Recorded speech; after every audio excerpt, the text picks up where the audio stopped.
have that. We have that. We are not going to get rid of that for millions and millions of years.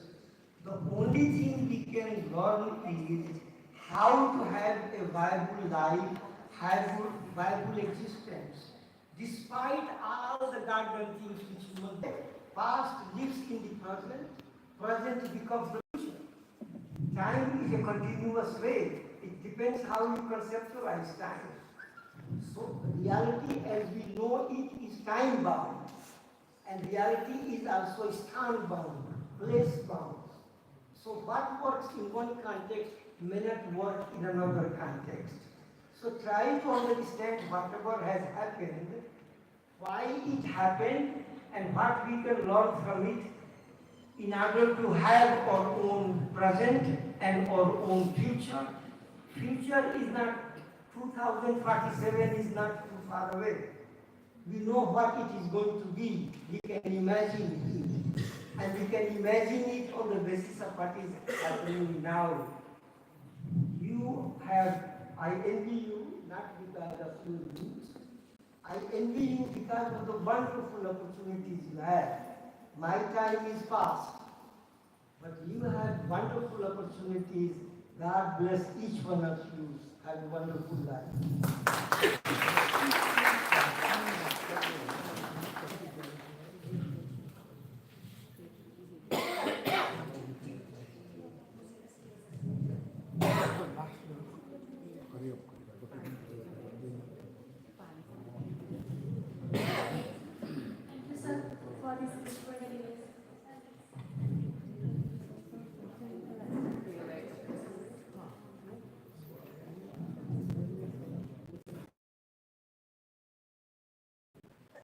So much, Professor Bahidar and Professor Pandey, for your very, very valuable comments. And I'm sure students, those who are here, that you all must have learned a great deal, not just from the deliberations, also the comments. Thank you. It's my time. I just have to make it very short. I'm very aware of the time, and I have to kind of, also speak, just worry about people taking away the time, so that way we can just stick to the time and start the next session on time. Just a few things I would like to bring up. We have been listening to the deliberations from yesterday on modernization, social change, and development. As you all know, in the 21st century, these three concepts have been problematized. Now we are thinking ahead. We are thinking that now maybe it is time to think of the shift, which has been the focus of this panel. When in the West, I see that with the critique of modernization, that we are saying that we are bringing up a kind of new kind or a different way of looking, that problematizing modernization, and that's what Professor Mohanty was doing by problematizing modernization. She talked about the focus is that an example of the smartphone. As you all know, that we are the products of technology, we are the product of modernity, and Professor Bahidar mentioned that we really need to think of ourselves in the context of the limitations of the state, society, the time, the context. So even though life has become so much better with the use of technology in the process of modernization, the kind of, now we are talking about AI, but at the same time, we see the problems are immense. For example, that she was talking about the smartphone. When I visited Nimagora, that I went I work on aging, which I will bring up in my deliberations in the valedictory. I found that the elders, the seniors, they are using the smartphone to learn about all the government policies. And also, even one cell phone among a group of people is shared. In the sense, the message comes, the money will go to the account that they are Vardhakya Bhatta, and also what scheme is available, where they can buy the fertilizer, how they can produce their product better, or how they can do it. True, because and also because even women that who are not even part of the Subhadra Yojana because they are beyond at 60, because they don't even qualify for Subhadra. So with the use of smartphone, they are using Help Aid and other agencies to get loans. So that way they can work together, have a voice, talk about space making, creating a voice for themselves in the family. This is one. They're very, very positive. At the same time, in the Western world, which I see India is not far behind, I find you all even superseding the Western world.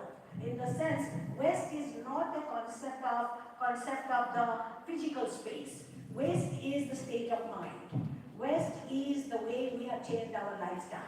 The West is the way we think. For example, individualism, think of that kind of, that rational in the name of self-centeredness, in the name of being self-oriented. I don't want to say selfish, self-oriented, and as a result, we see the problems in our society. I work on aging on the older people. I was telling Professor Mahanti, I do autoethnography, that my mother is now 90 years old, so I have been studying aging and issues related to aging, and I have written papers about it, published both in the popular journals as well as academic journals. So what I see the problem, the isolatedness of the older people, which we all know, the abandonment of the older people.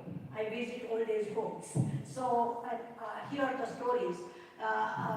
Talk about this kind of, the repercussion of modernization. Smartphone, that even though smartphone is making the distance closer between the older people living alone and their children being far away, whether in the West or in Delhi or Bombay, all kind of living from Bhubaneswar and Deccan. But my friend, my anthropologist friend was telling me that it is the smartphone that gives that kind of,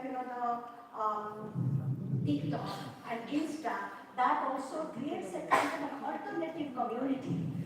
Scholars here are talking about cybercrime, which you all must be very familiar with. Like, women, we are scared. Like, open the cell phone, who is talking to us, right? Does it make sense? Yeah? That, or even that we hear that the young people in the Western world, that they have their alternative communities, suicide, mental health, cutting, that these are becoming the major issues that kind of using, that talk about technology. So I think the problems that we are to bring up, that kind of which are, and then an alternative model that Professor Mahanti was referring to, the identity. I think we're going beyond Stuart Hall. Now we really need to think about, which has been very much that kind of represent the multiple identities. That it is not just the identity that assigned to us by birth, or identity, the structural identity. That if you see, all of us are wearing many, many different hats, many identities. Mother, as wife, as a professional, as a scholar, as a teacher, as a student. But the problem happens, by the way, in the majoritarian society, whether it is America now being ruled by Trump, very right-wing America, or the rightist India. Or we talk about that many parts of the world, that what is happening, that when the state comprising of the people who focuses on one identity as a defining feature of our identity, one feature as our whole identity, that creates the problem. What sort of problem is creating? Professor Mahanti mentioned about the other. It others the minorities. For example, the issue of Rohingya that we heard, that in Myanmar. And the kind of minorities, I don't even have to tell you, because what the problems we are facing here in India and in Odisha. Professor Baidar was referring to the kind of the resources, the resource-rich state of Odisha. That in the name of the majoritarian interest, in the name of the kind of, what do you call that? What state we call it, that kind of, the greater interest, that in the name of the interest of the common people that who are suffering, we are taking away the natural, the state, is taking away the natural resources and is boasting of extraction economy. The extraction economy, when a very high official from Odisha visited us in California, he was addressing about more than 1,000 Odias. Very proudly he said, in Odisha, we do not need your money. He said, we don't need your money. We have come here to show you how much money we have. We are making a lot of money. And you can see, I know, that they did not hear the complete story. So we have a lot of money. Where is the money coming from? Mining. All the selling away all our natural resources. And yesterday we were talking about the flora and fauna, what Baleshwar, the Indore University is doing wonderful, Panna Baraja, the fish, Hanno, and also that we look at the kind of the preservation of the environment. Do you know, you are very smartphone savvy. If you just check the news, under our eyes, in Anugur, like that they are now proposing, the state has already sold the land, the forest, to a company that to open up open coal mining. They are called the Londa, the open coal mining, which is so bad for the environment. And which is this open means cutting down the mountain from the top and take out the resources. We know that? It's happening just now because the land is going away. The forest is gone and heavy natural resources. So, and we know that how with this, we know that the shift has been happening. We are very aware of the shift. Listen to the shift. So, I just want to make a point here. Professor Pandey referred to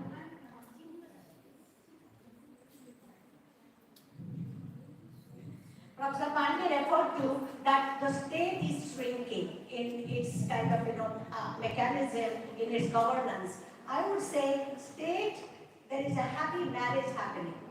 Very rich marriage, Ambani wedding. How many of you remember? Yeah? And who all were invited? You all? Me? No. We're not us, but definitely all the major state officials and kind of the rich of the rich. This is called the happy marriage. This is called joining hands between the state and the corporations. So the state is literally embedded in the corporations or vice versa. As a result, we see that our natural resources are in great danger. The minorities who live in the midst of these natural resources, they are in great danger. For example, the Niyamagiri revolution, the movement that with kind of Gramaswara 2013, they brought in the proclamation with the use of the Forest Rights Act 2006 that we are not going to give away our mountain. Why? Is the mountain an object for them? Is the mountain source of their survival? Or is the mountain their God? Is the mountain their ancestor? Is the mountain their family? Is the mountain their source of origin? All of the above, except for the object. Mountain is them. What Professor Pandey was referring, mountain is their extension. They created a shift, a kind of a new kind of identity for themselves as the product of the mountain, as the descendants of the mountain. They kind of and they said, if we survive, if mountain survives, we survive. That critique of the Forest Rights Act, using the Forest Rights Act, now that of course that the state is making all its kind of provisions to take away the rights, even without letting the tribal people know, that without even informing, without even kind of bringing it, and of course Maoists are gone from Odisha, died to rejoice. So no more revolution. So that way we can make and residential schools. So that way we take the young children, tribal children to residential schools so that they are gentrified, they become voiceless. So we can rule, we can just kind of free hand, we can have our majoritarian government. So coming back to the shift, but I don't want to be pessimistic. I do not want to take a no for an answer. I see joining hands for the last few years. I have been visiting the rural tribal areas, the interior areas. I work with the weavers. I work with the kind of the Rangariya Kondhas, and I work just by going to these different areas. I work with also the aging population. For me, it is just like a treasure hunt. That hearing their voice, I see tremendous sense of resilience happening. Because of course there are challenges. I will talk about that kind of the resilience. Just let me just give you a couple of examples of resilience and what we need to learn from them. And how we can make it a kind of our own, how we can embed in them, how we can also incorporate them in our research. I think it's time for us in the name of SIP to move away from our positivist way of thinking and the positivist methodology. That the methodology that we are talking about, still the biological anthropology, using the number of the samples, the kind of fixed questionnaire, the fixed answer. Do we really get their voice? Maybe we just use the answer that suits us.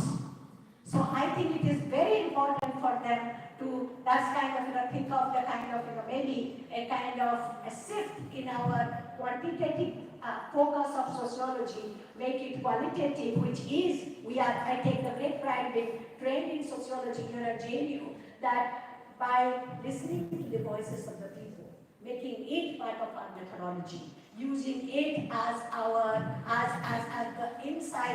the insiders, in the voice of the insiders as the insiders, so that way we can use in order to develop our own research and make some contributions, make some positive contributions in our research.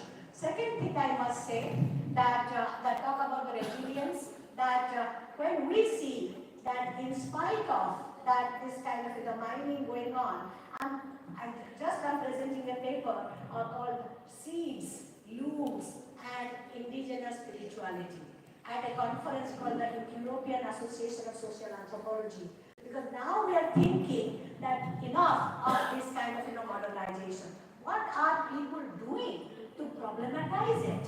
How are they creating now, bring in the seeds, bring in the loom, bring the GI status, bring in the cooperative, bring in the voices, the resilient activism that's happening at the grassroots. If we do not talk about it, if we do not do research on it, who else will? So they are not, let's just stay away from the word backward. Let's stay away from the word primitive. Let's stay away from the word the other. Let's stay away from the word that they know nothing. Yesterday you watched the dance, the Santal dance, the Sambalpuri, that kind of India dance. Here you can just glance a kind of a flavor that we see how maybe people live, that from the costume, from the kind of the dance, the kind of the gender collaboration, that maybe there is so much to learn. Bring them to the limelight, make them visible, make ourselves to the periphery rather than being at the center. I think that talk about the resilience.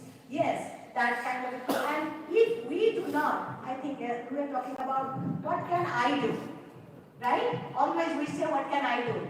I can do a lot. That's why we come here to you. Just so that way we can speak, and if one person takes it further, we have achieved our goal. Do you agree? Right? So, what can I do? I'll tell you what I am doing. Maybe it's up to you. Yesterday we were discussing, print writing is the biggest weapon. And biggest weapon of change. I don't want to use the word weapon. I would say an artifact of change. For the last 5 years, I have been writing since COVID. Since 2020, I have been writing in popular web journal called AmericanKahani.com, talking about problems of people like me, talking about transgender activism, talk about the violence against women in the diaspora. Women talk to me and I tell their stories.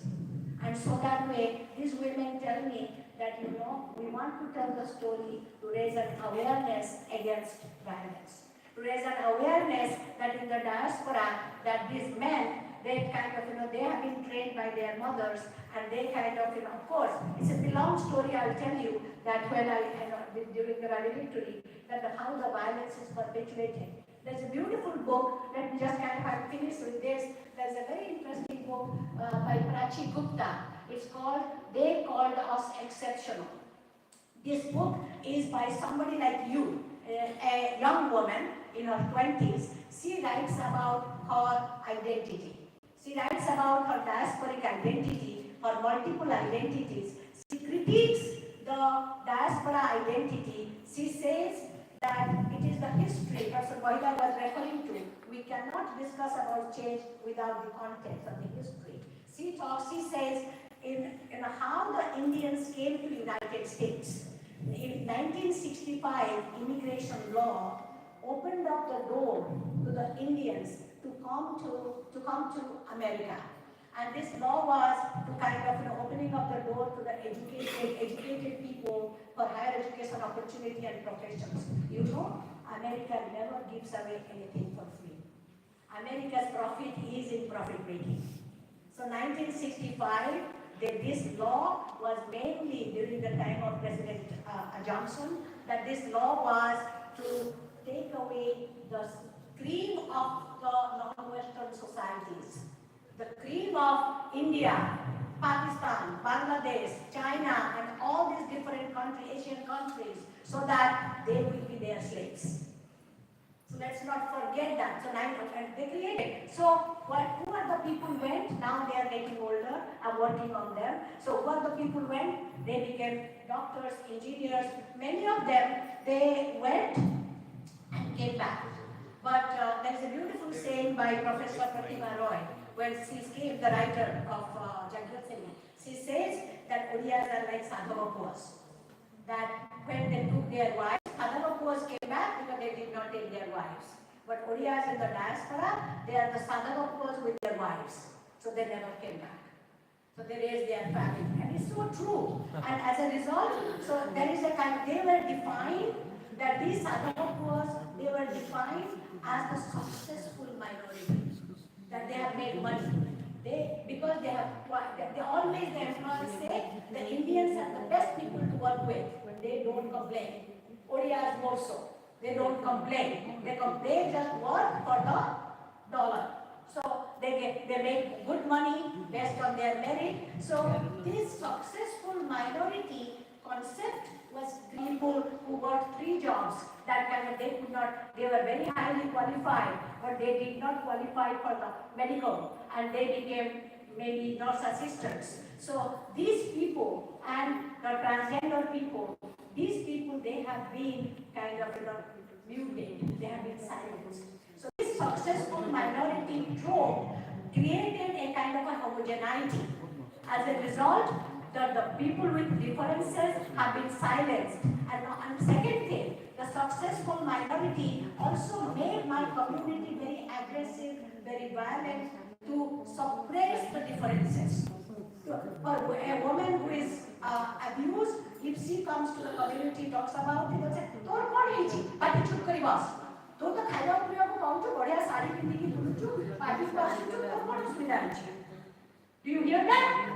So, like our community becomes our biggest enemy. That kind of. So I want us to think about, but there's a shift taking place. Women tell their stories to create awareness against this successful minority.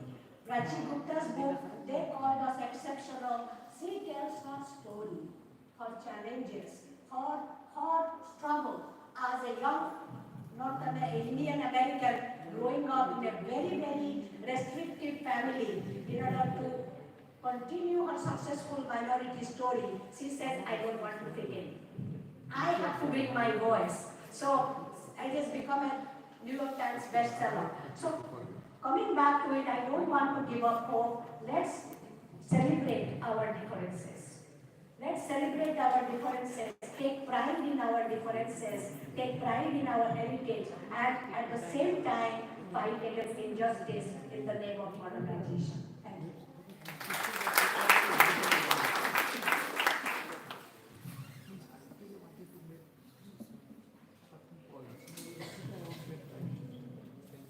Thank you, ma'am.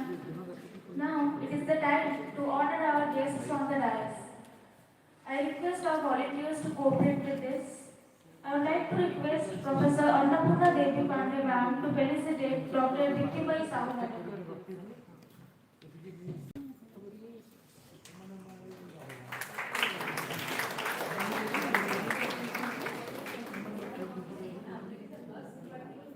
My dear students, there is a great issue. That is, horse burning is a major issue. Thank you, ma'am. So kindly address that the Sanju Kahile, जो cooler हमारे साथ sir, I'm really blessed to get the feedback from Vanita sir and from Pandey sir.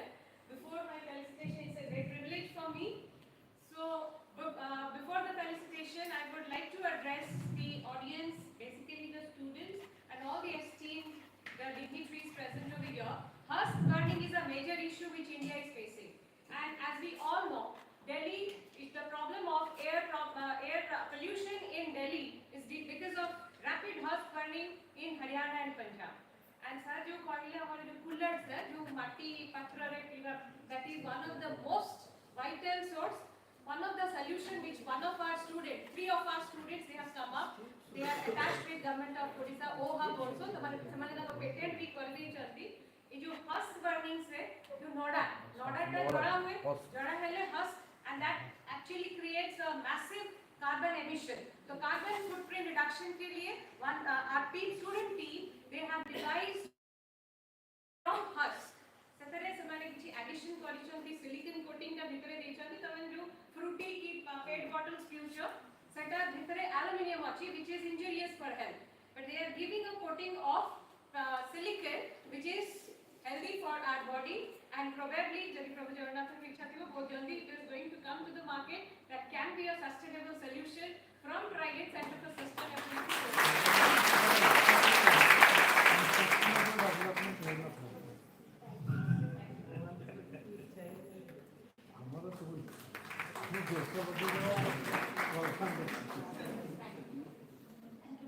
I would now like to request Professor Annapurna Devi ma'am to felicitate Dr. Tanaya Mahathi madam.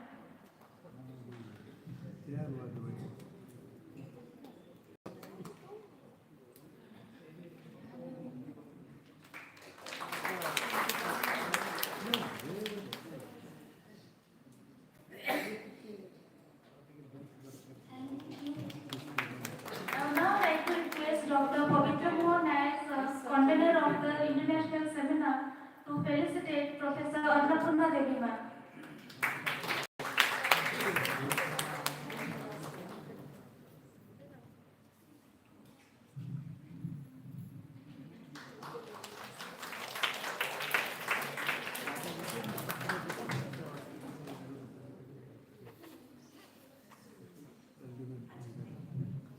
Thank you. With the session coming towards its end, I would like to request Ms. Jasusha Rawat Madam, Assistant Professor, Department of Social Science, to offer a formal thanksgiving.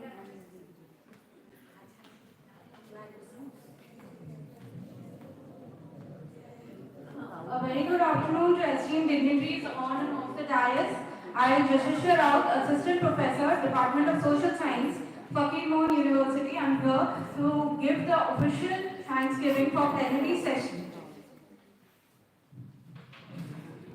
Dr. Diptibai Sahu ma'am, Associate Professor, Trident Academy of Technology, has been taking proactive steps engaging our students in sustainable practices. She stressed on making sustainable practices a lifestyle and making responsible choices.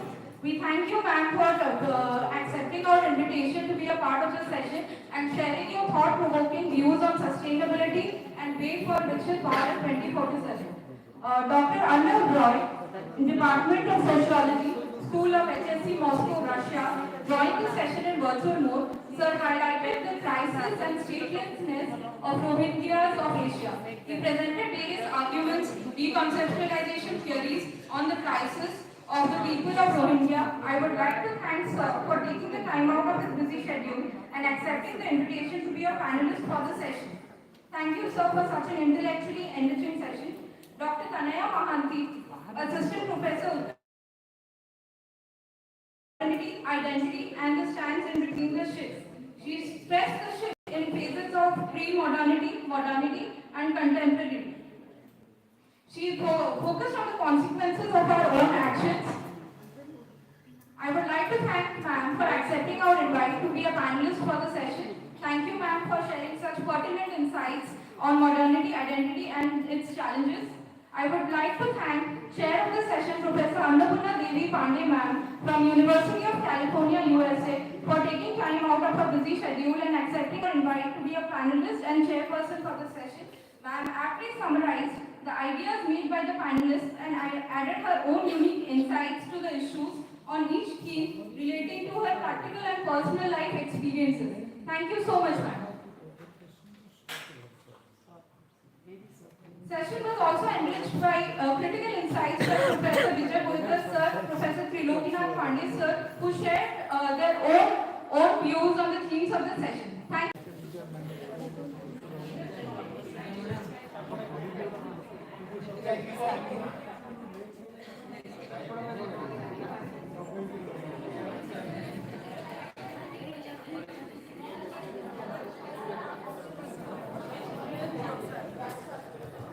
Now, without wasting any time, we are going to start the technical sessions because we are getting a slight change in the program schedule. So the valedictory session will start at 2:30 p.m. because we are going to complete all the sessions by 4 p.m. So it will be our sincere request to all the chairs of different technical sessions to complete the technical sessions maximum by 1:15 so that we can start the launch by 1:15 and complete the launch by 2:30 so that sharp 2:30 we can start the valedictory session. Thank you all.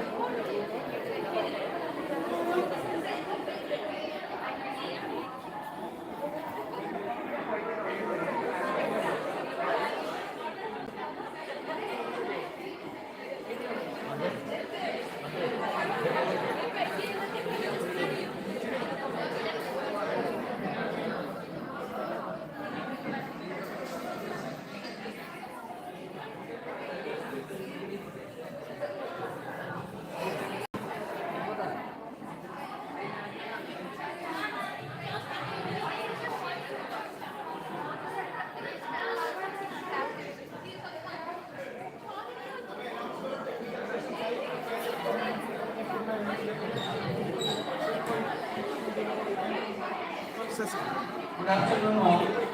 So we will start our technical system 5, 6 and 7 in parallel way in this conference hall and ground floor of this postgraduate council and academic block 1.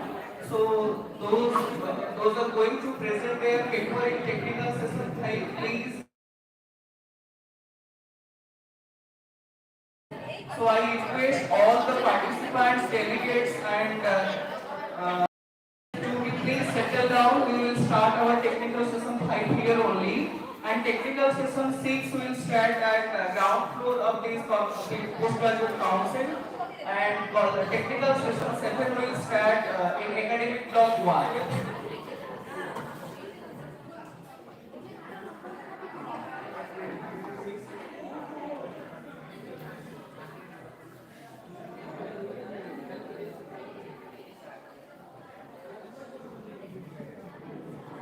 I request all the delegates and all the students, please be settled down. We will start with our technical session 5 on the theme of economic strategy for sustainable development.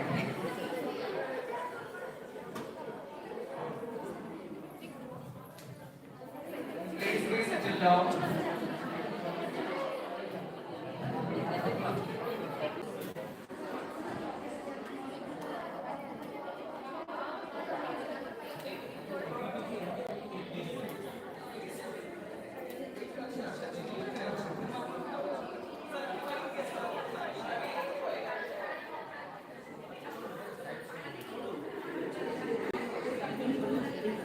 Any students volunteer here, please help us.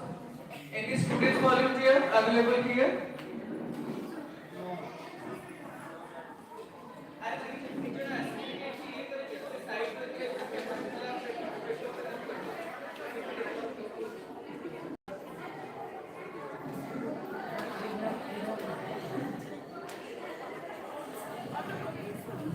Those are going to present their paper in technical session 5. All of you are requested to be present here. And those are going to present their paper in technical session 6.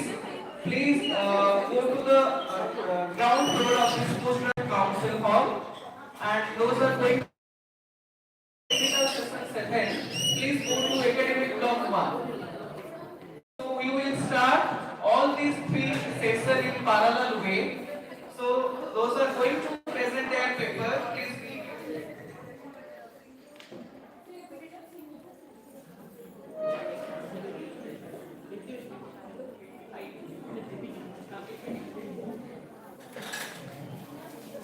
for your PowerPoint presentation, please communicate with our volunteers.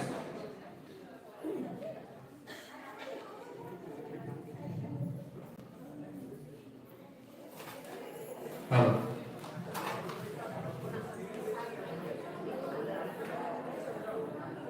So this technical session 5 themed on economic strategy for sustainable development. Whenever we talk about modernization, social change and development, it is important to discuss about economic strategy and how economy can help for our sustainable development or Viksit Bharat. That is, we aim for in 2047. So that's why this session is on economic strategy for sustainable development. In this session, total number of presenters are 18. So all of you are requested, please settle down. We will start soon. And for your PowerPoint presentation, please communicate with our volunteers. And those are going to reporting rapporteur committee. I would like to request to all the rapporteur, please be here with us.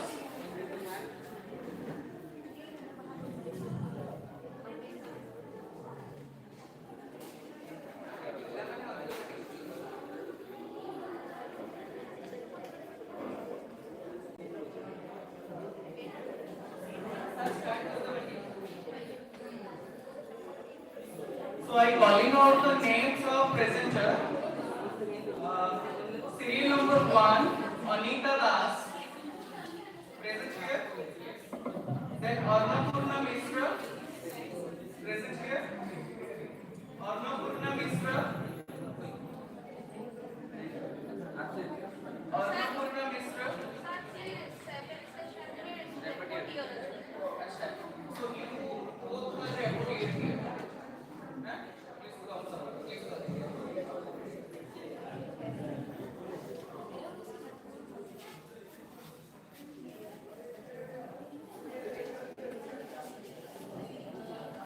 Good afternoon to all of you.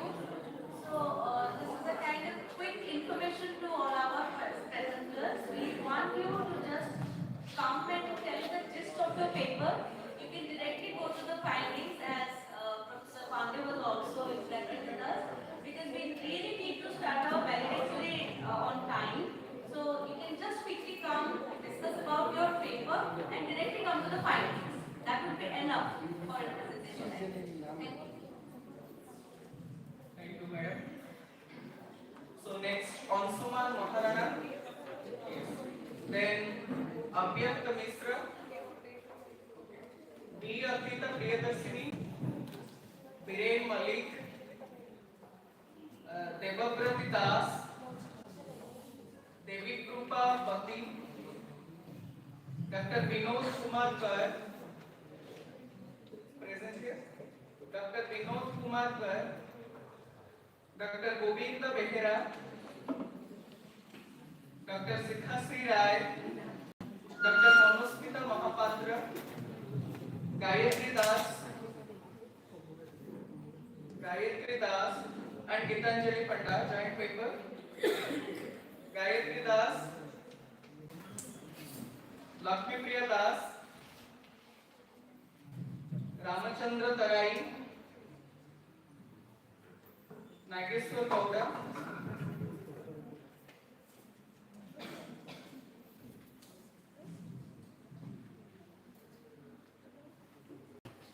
so a very good afternoon to one and all. We will start our technical session 5 on the theme on International Seminar on Modernization, Social Change and Development, a way forward to Viksit Bharat 2047.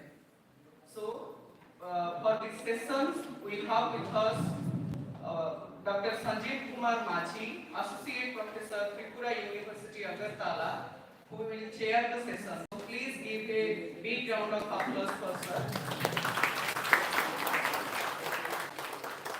And we have with us Dr. Sachidananda Shah, Assistant Professor of Economics of this post university, Fakir Mohun University. So please join your hands together for sir.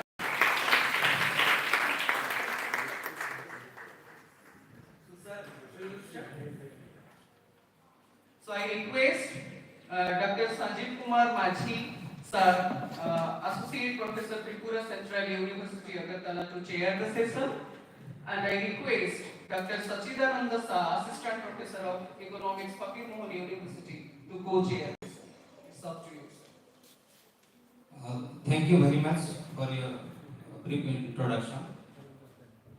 Good afternoon, everybody.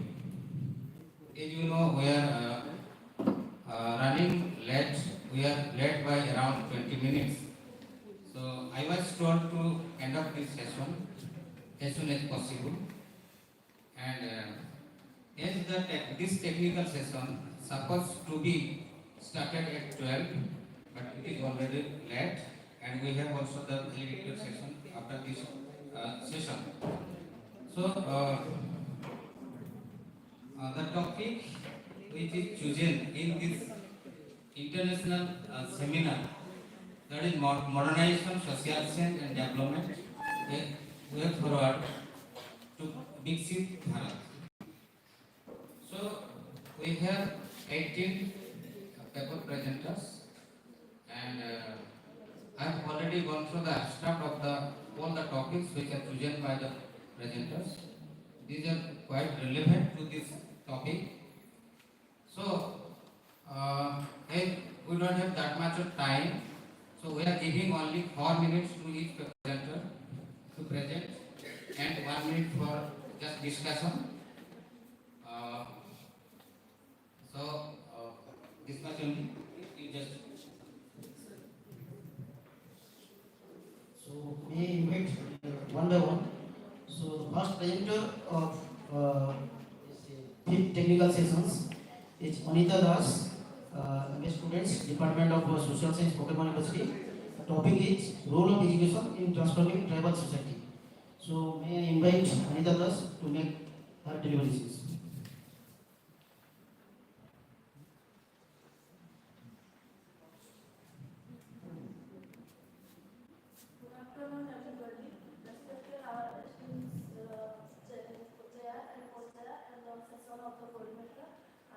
All present here. I am Anita Das from student of Department of Social Science at Fakir University. Today I present a paper for this international seminar on modernization, social change and development, a way forward to the Viksit Bharat 2047. And now my topic is the role of education in transforming tribal society. As we know, education plays a pivotal role in transforming tribal societies by bridging the gap between traditional lifestyle and the modern development. It empowers individuals with knowledge, skills, awareness, and fostering economic, social, and cultural growth. For tribal communities, education is not just a means of literacy, but a tool for preserving marginalization and access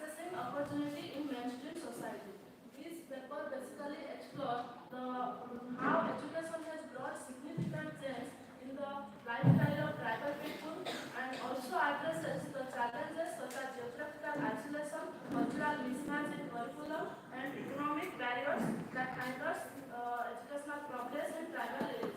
Furthermore, the role of government is more important in focusing the tribal education and the initiatives like the Ecolabio Model of School and any others and ashram schools and the affirmative actions like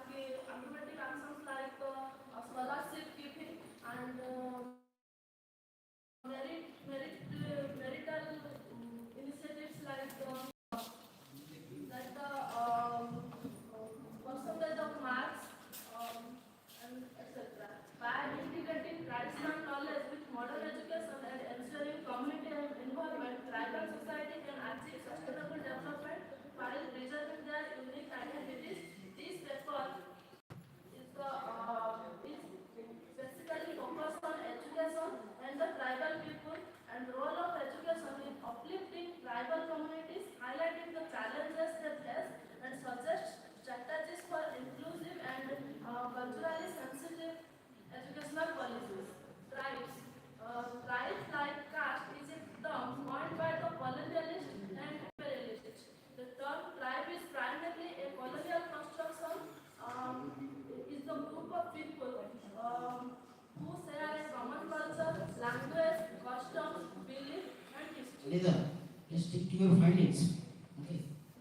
You need to read out all the things. Stick to your findings. The findings of the paper is education serves as a transformative force in the lives of tribal communities. It is by integrating traditional knowledge with modern education, promoting community involvement, and improving infrastructure, education can play the pivotal role in holistic development of the tribal people. That's it. Which tribal group are you talking about? Any particular? Is it based on secondary source? Yes, sir. All of the tribal people. Thank you, Anita. You have not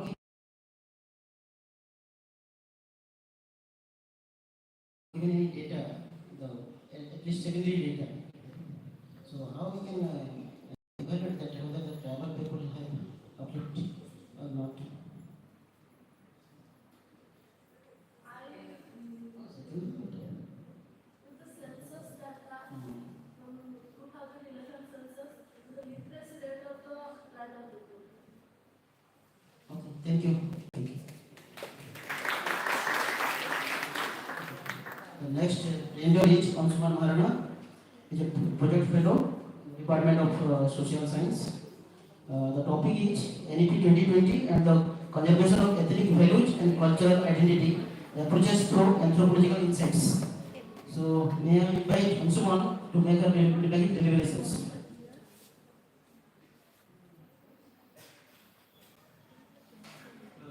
Respected chairperson, respected co-chairperson, all the dignitaries and all of my co-fellow participants. A very, very good afternoon all of you. And thank you Department of Social Science for giving me this opportunity to present my review opinion of National Education Policy conservation with ethical value and cultural identity through anthropological approaches. So,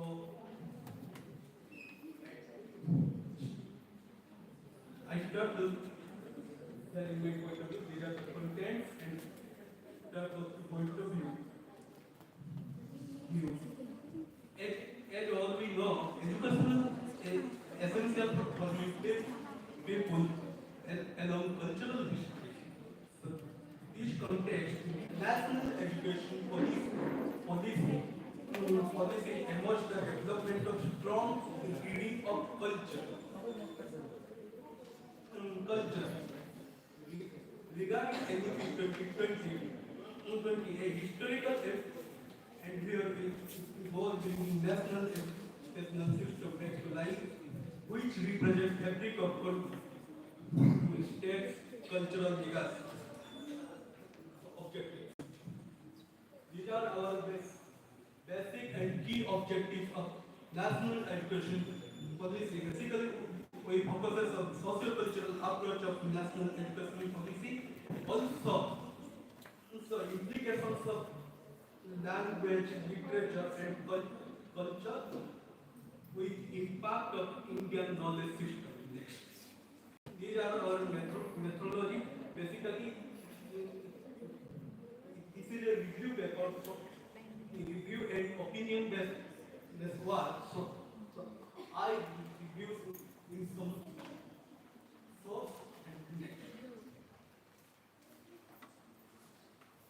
Anthropological approaches of any resource.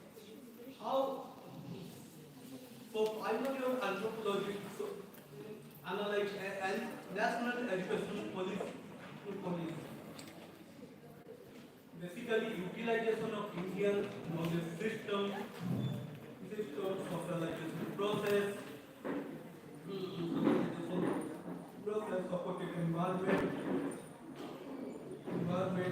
extensive use of technology in teaching and learning, overcoming language barriers, life skill education. Recognize education as cultural and economic assets, and the prevention and promotion of India's cultural heritage. Just on the within 2 minutes. Just tell your findings.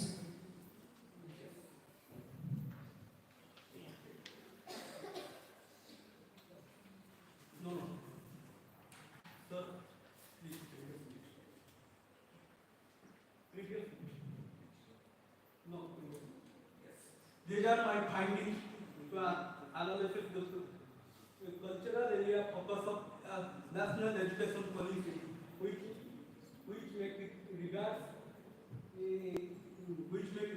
and which may be convenient with the anthropological view. Multilingual emphasis, cultural and ethical values, social dynamics. Next, value, emphasis of tradition and heritage, and many more things which may carry the ethical values of national education policy. Next, Indian knowledge. Indian knowledge system is an indigenous knowledge that consists everything has been practiced with Indian society. Their national education policy want to explore indigenous knowledge tradition has been various fields like literature, agriculture, science, engineering, technology, agriculture, management, and value.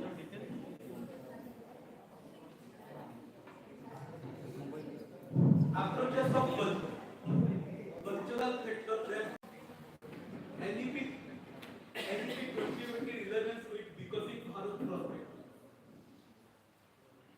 Demands of knowledge will be much more important to relevance of Viksit Bharat, globalization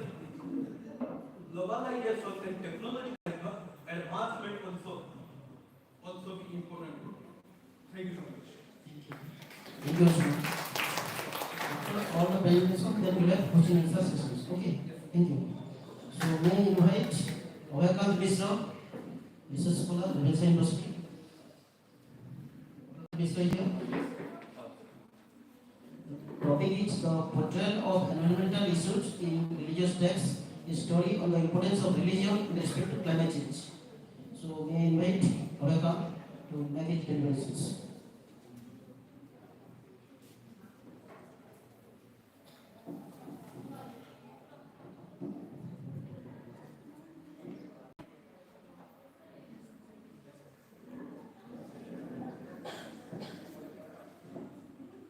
Respected dignitaries, on and off the dais, I'm Abhyak Mishra from Levanshire University. The title of my paper, as you will see in the head,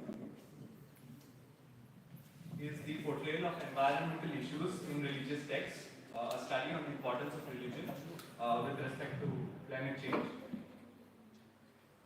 To begin with, the introductory section talks about the concepts of environment, pollution, climate change, and global warming.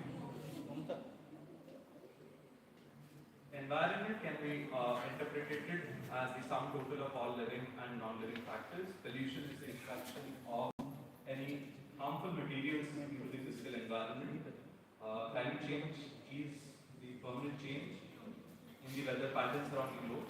And global warming specifically refers to the significant rise in the Earth's temperature over the past few decades. The proposed solution to these problems is sustainable development, the phrase which was first used in the Brundtland Town Report of 1987. Now, what does this term sustainable development mean? Sustainable development is essentially that which provides the current generation with an adequately good life without sacrificing the needs of the future generations with respect to resources. Now, why did I choose this specific particular topic? I mean, there's a constant hue and cry on social media and everywhere else that religious practices contribute to environmental degradation. It specifically happens during Diwali. I was very fed up by this. I'm not a deeply religious person. I don't keep fast. I don't follow any food restrictions as such. But I just wanted to know if there's any truth to this. And this paper has a twofold objective, which is very clear. I want to understand if there's any effect of specifically Hindu religious belief on our environmental outlook, and if theological insights can offer a unique solution to address climate change concerns. Now, it's a paper solely based on secondary data and review of literature.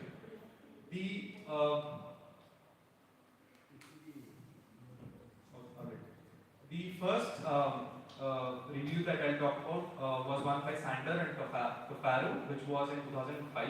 They viewed the environmental crisis as a primarily moral crisis. Tucker and Graham also follow up and suggest that religions can be vital sources of symbolic values, spiritual insights, and moral principles, and they can guide social change. Michelle Kim suggests integrating both science and religion to develop effective models for teaching about environmental issues, which Pandey sir was also talking about, to inculcate this in education. She also suggests that non-formal environmental education provides better opportunities for the public to comprehend environmental issues better. Gary Gardner also talks about three major strengths, the most important of which is that affluent religious institutions, such as the Catholic Church, for example, they possess financial means to implement sustainable practices. This is also,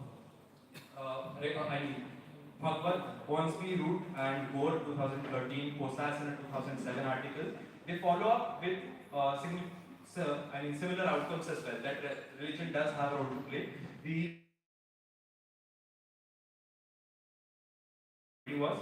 His findings were countries with fewer religious inhabitants tend to consume resources and they generate higher emissions. On the other hand, nations with more religious populations typically use fewer resources. Now, moving on to my findings with respect to specifically Hindu literature texts. To begin with, I can start from the era of the Indus Valley Civilization, where excavated a figure of the mother goddess, which there was a picture in the PPT, but she's essentially a woman with a plant rising from her womb. And at the onset of the Indus Valley Civilization, various forces of nature were worshipped, and this continued into the Vedic era, where 33 gods started being worshipped during the Vedic era. And the most important was the Vedic triad, which includes Agni, Surya, and Vayu. For simplicity, I have considered only one specific broad generic religion, but the general idea was that all gods were manifestations of various forces of nature. So the clear goal was attaining salvation through worship of nature. Land was not considered a piece of asset, it was considered sacred.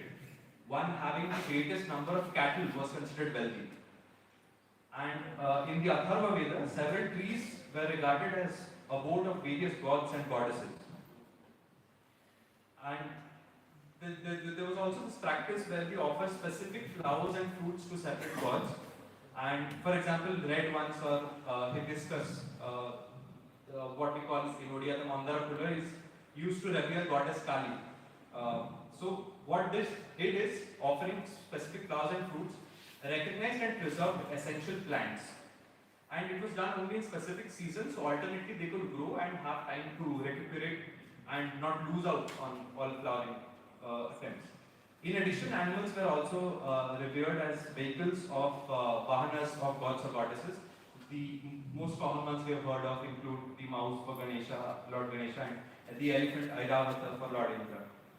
Now, has any direction been taken in this particular line? Yes, some initiatives have been taken. The World Wide Fund Malaysia involved engaging imams in conservation programs for turtles in a place in Malaysia called Terengganu and tigers in a place called Perak.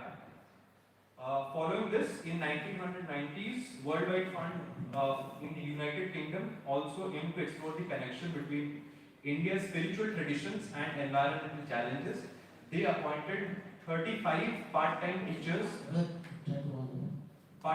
in Vrindavan, and the result of this was when there was a protest with respect to cutting down of trees, these students went out on streets in line with the religious traditions in religious street processions featuring singing and musical instruments but centered around a specific environmental cause. So, I mean, to conclude, what was clear to me and what I would like to share through this paper was that no other religious faith was as empathetic to environment or water bodies as the Hindu religion was. And it all changed under the British, and the first example of affixing sewage lines came under the British administrator by the name of Hawkins in 1832. And this dividend-yielding mentality of the contemporary world started damaging all the natural resources, and this mindless exploitation. The first impact was of course in London, where the first example of smog came about. But the general idea is that we can definitely mobilize established religions in support of environmental causes and achieve a green sustainable future by achieving paradigm shifts and changing the society's worldview. Thank you. Very nice presentation. The next presenter is B. Kavita Priyadarshini. The topic is livelihood pattern and economic deprivations of manual stone crossing workers of Baleswar, Odisha. So may I invite Kavita to make her deliberations.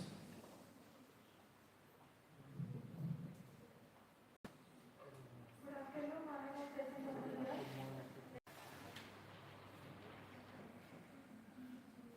My contents, starting from the background of the study and ending at the acknowledgement process. Coming to the background of the study, maybe the stone crushing industry has grown in many states, as well as West Bengal, Bihar, Jharkhand, and as well as in Odisha, where the districts adjacent to hilly regions. Mainly the stone crushing can be both automatic and manual. Both females and males are involved in such type of works. Coming to the livelihood challenges of the stone crushing workers, they mainly facing the problems like low wage, health hazards problems, unhygienic situation, and limited access to livelihood facilities. The objectives which explore the stone cutting workers are socio-demographic profile, the livelihood challenges, and the health hazard situations of the stone cutting workers. My methodology area comprises at Madrajpur, Nuapati, and Mitrapur. Findings: majority of the participants are mainly male stone cutting workers. Around 43% of the workers belong to the young age group. Half of the study population had no formal education. Then my finding number 2, their livelihood challenges. As the study participants belong to very low and lower middle class people, they live in kacha house, engaged in casual work, and had problems like daily wage receiving, accessing to healthcare, and limited food security. My finding number 3, health hazards in their workplace. Major health problems among stone crushing workers are like muscle strains, lower back pain, eye irritation, and restlessness. A few of them also reported to cough and fold. Concluding remarks come to the point that the workers at the stone crushing unit in Baleswar are living a very difficult life and are deprived of economic and health facilities. They are exposed to unhygienic working conditions and facing many health hazards. It is very important to address the health and well-being issues of the workers for their secure and healthy lifestyle so that they can contribute to the society as a productive labor force. Finally, I sincerely and heartily acknowledge the persons who technically and logistically support in my study. Thank you to all. Thank you very much for nice presentations. Thank you. The next participant is Biren Malik. The topic is emerging alternative healthcare practices, enhancing mental health and quality of life. So may I invite Biren to make his deliberations. Thank you. Good afternoon, everyone. Respected chairpersons, dignitaries present over here. I am Biren Malik, currently working as a postgraduate teacher at PSSJ Higher Secondary School. The title of my topic is Emerging Alternative Healthcare Practices, Enhancing Mental Health and Quality of Life. Before going to start what is alternative healthcare, we need to understand what is health and healthcare is. Health is a state of complete physical, mental, lifestyle, living conditions, mental well-being and environment. Then what is healthcare? Healthcare means the improvement of health through diagnosis and treatment. The healthcare system might be traditional or modern, but the main objective of healthcare is to diagnose a disease. Then what is alternative healthcare? When any healthcare activity is used to place of conventional medicine, then it's considered as alternative health. It has originated in India. It includes some postures that relieve the body and mind from stress and physical illness. It keeps human beings connected to their mind, body, soul, society and nature. It includes dhyana, dharma, samadhi and asanas which have multiple bodily benefits.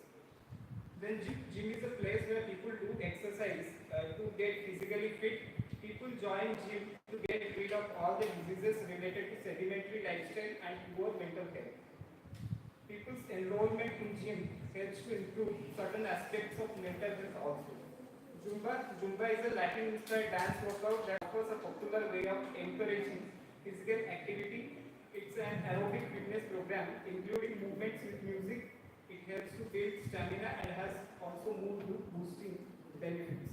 Objectives of my research are to find out how alternative healthcare agencies has positive impact on physical and mental well-being, and to access the awareness and accessibility relating to the agencies of alternative healthcare. My methodology, this research used secondary data from various reviews of literature related to alternative healthcare and its effects. The electronic database I have used in my research is Google Scholar. The terms searched on the topic were alternative healthcare, yoga, gym and mental health. Findings, the alternative healthcare agencies taken for the research have effects on mind, body of practitioners. It has various benefits and has contribution to improve quality of life. Gym produces many health benefits with physical exercise. It helps to boost metabolism, reduce stress, reduce body fat. It helps to reduce stress, risk of osteoporosis and improves the bone density. It is not confined to any gender. The gym practitioner gets both physical and psychological benefits. Yoga benefits the mind, body and spirit. It reduces stress and anxiety. It promotes relaxation and enhances flexibility. It mainly reduces the risk of chronic pain, joint issues, cardiovascular diseases, hypertension, iron deficiency, and it also helps to maintain energy in our body. Zumba as a dance form helps to boost energy, reduce psychological variable, namely stress, self-anxiety. It improves self-esteem and confidence in our mind. In terms of accessibility, gym, yoga and Zumba can be flexible and accommodating different schedules. Many gyms and Zumba centers are open for 24/7, while yoga classes are often offered at various times throughout the day. Additionally, online options from gym, Zumba workouts and yoga classes have increased accessibility for people with busy schedules those who prefer to exercise at home. So accessibility of these agencies may differ based on different ages, genders and physical abilities. In conclusion, alternative healthcare practices like gym workouts, Zumba and yoga are more than just fitness trends. They represent a shift towards a more holistic understanding of health and well-being. Please try to conclude. I love your presentations.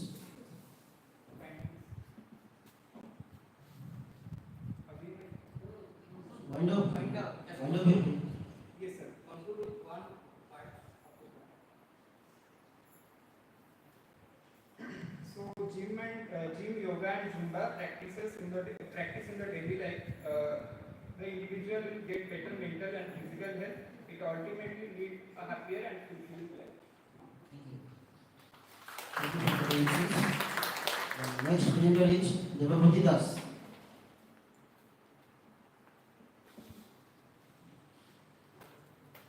PG Square from the Department of Social Science, Pokemon University. The topic is tribal entrepreneurship, a sustainable approach for socio-economic development. So may I invite Devabhuti to make her introductions. Dignitaries on the dais, all my respected dear teachers present here, and all the student participants, all the honorable dignitaries of the participants present here. I am Devabhuti Das, going to present on the topic tribal entrepreneurship, a sustainable approach for socio-economic development. First, I want to start my introduction with the most commonly used today's word sustainability. Actually, sustainability are native groups of the tribal groups. Here I want to present some statistical figures before going to the theme of my paper. Actually, the National Family Health Survey has projected a report that 45.9% tribal people come under the lowest wealth bracket, and one man has written in the year 2017 projected a sentence that tribal entrepreneurship is human entrepreneurship, and it has become an urgent need to channelize our developmental index towards the native community. However, in case of tribal economy, I just want to give some sort of data which shows that it is mainly based on the creative social forces. Here is a connection with Max Weber's concept of non-economical behavior that determine the economical things. I project the creative economy in tribal society and more of cultural elements, song, dance, activities. Here Walter Powell's cultural definition that culture is a group, it is a group thought, it is a group action, it is the capability of a group to tackle with the risk factor. So these views and these reports highlights the urgent need of creative economy in case of these tribal groups.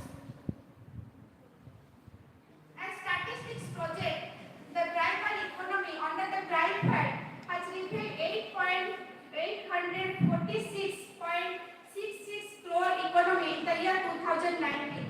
So it shows somewhere it can be a potential source of economy or creative economic generation process. So here the data reveals it is a potential source and an alternative economic process. But on the other side, they are experiencing the cultural lag concept given by William Upton due to technical and ICT exposures, lack of technical and ICT exposures. Last but not the least, I want to give a data of Global Entrepreneurship Monitor report, where it has revealed that entrepreneurship has become an global intention, where we cannot exclude the tribal people because we are revealing a data we are leaping toward Vikasit Bharat or the inclusive